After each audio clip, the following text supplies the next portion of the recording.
Salam sejahtera bagi kita semua. Perkenalkan dengan saya Okti Dameta Marsitorus.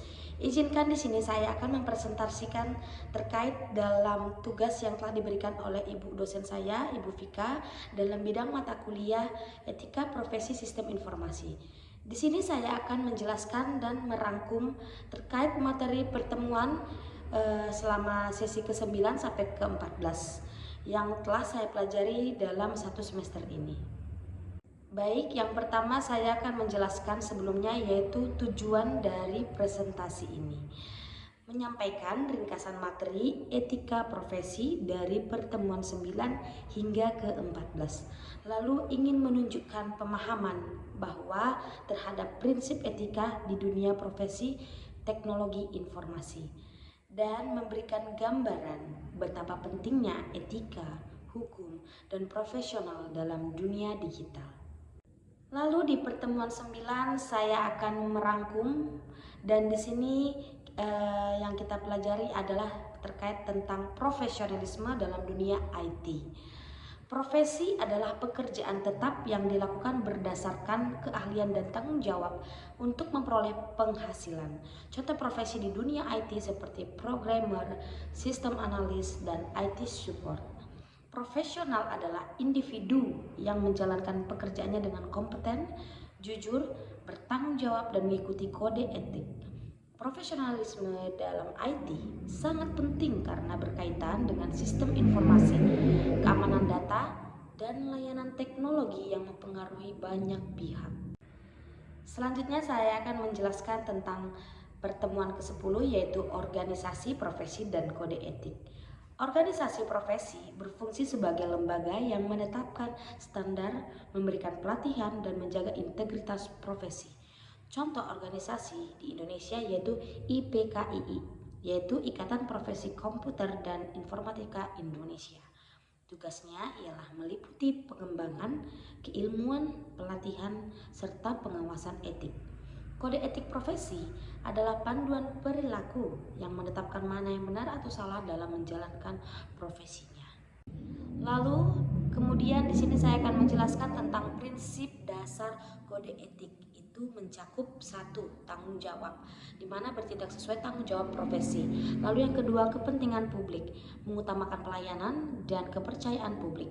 Lalu integritas dan objektivitas, yaitu menjunjung nilai-nilai kejujuran, menghindari konflik kepentingan. Dan yang terakhir, berperilaku profesional, di mana ini harus menjaga nama baik profesi dengan tindakan yang pantas.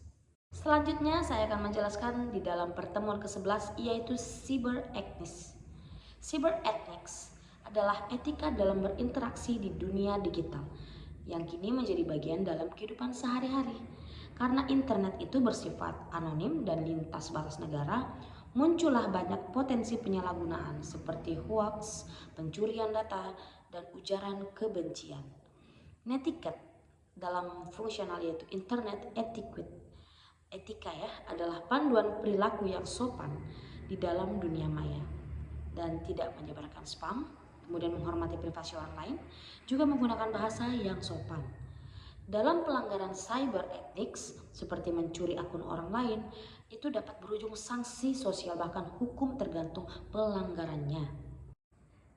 Lalu di pertemuan ke-12, di sini saya merangkum materi tentang etika bisnis dan e-commerce. Etika bisnis penting agar proses bisnis berjalan adil dan bertanggung jawab terhadap semua pihak, konsumen, karyawan, dan masyarakat. Prinsip-prinsip etika bisnis mencakup kejujuran dalam promosi, tidak menipu pelanggan, serta memperlakukan konsumen secara adil.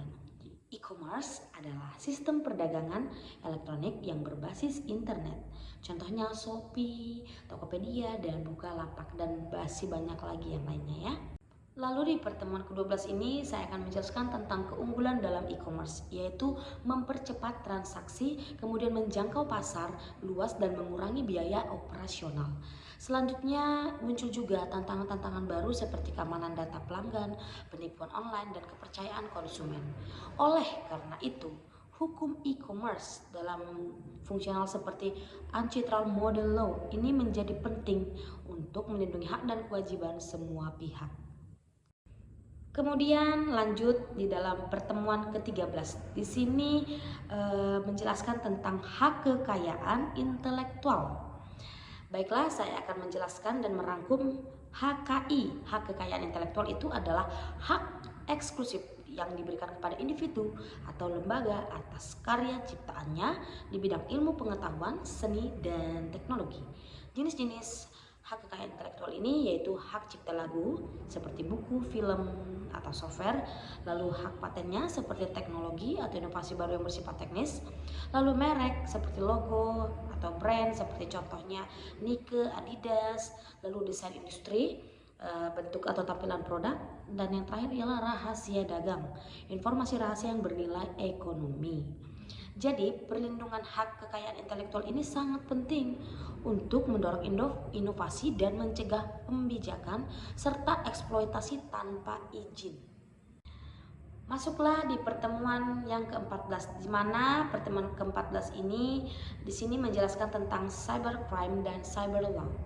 Cybercrime adalah kejahatan yang menggunakan teknologi komputer dan internet, seperti hacking, phishing, spamming, dan penyebaran virus.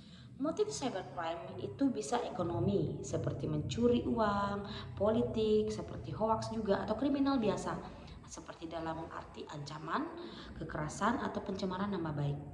Dan kemudian saya akan menjelaskan tentang cyber law. Cyber law itu ialah hukum yang dirancang untuk menanggulangi kejahatan digital. Di Indonesia contohnya adalah Undang-Undang ITE.